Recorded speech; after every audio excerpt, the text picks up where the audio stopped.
Hello दोस्तों, आज फिर मैं एक बार लेकर के आया हूँ 3 मछलियों की बहुत ही इंटरेस्टेड स्टोरी।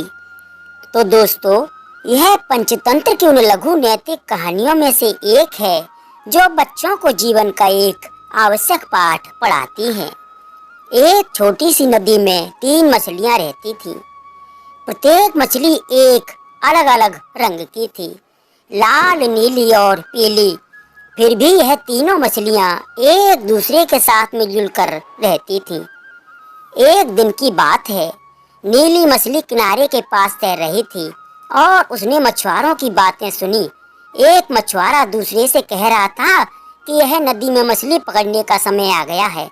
नदी की मछलियां यहाँ बहुत भोजन के लिए तैरती होंगी, चलो कल मछली पकड़ने चलते हैं।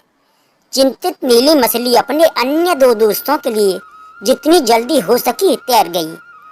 उनके पास पहुंचकर उसने उन्हें कहा, सुनो सुनो, मैंने अभी अभी मछुआरों को बात करते हुए सुना है। वे कल इस नदी में मछली पकड़ने की योजना बना रहे हैं। हमें कल के लिए नदी की सुरक्षित रूप से तैरना चाहिए। इस बात पर लाल मछली ने कहा, ओहो, यह सब ठीक है, वे मुझे पकड़ नहीं पाएंगे क्योंकि उनके लिए बहुत जल्दी हूँ। इसके अलावा हमारे पास वह सब खाना है जो हमें यहाँ चाहिए। लाल मछली की बात सुनकर नीली मछली ने कहा, लेकिन हमें सिर्फ एक दिन के लिए यहाँ से कहीं सुरक्षित जगह पर चले जाना चाहिए।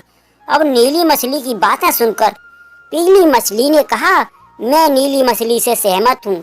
माना कि हमारा यह घर है, लेकिन हमें जरूरत से ज्यादा सुरक्षित रहने की जरूरत है। इन दोनों मछलियों ने अपने दोस्तों को समझाने की कोशिश की, लेकिन कोई उनकी बातों पर भरोसा नहीं कर पाया।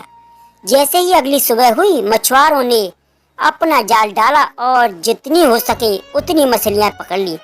इनमें से कुछ हरे थे, कुछ नारंगी थे, कुछ सफेद थे, कुछ बहुरंगी थे और उनमें से एक लाल मछली भी थी। इस बात पर मछुआरों ने आपस में बात की, बेहतरीन पकड़। लंबे दिनों के बाद दूर से ये सभी चीजें दोनों दोस्त पीली मछली और नीली मछली देख रहे थे। उन्हें इस बात पर काफी दुख भी था कि उनके दोस्त को, लाल मछली को ही मछुआरों ने अपनी जाल में पकड़ लिया था।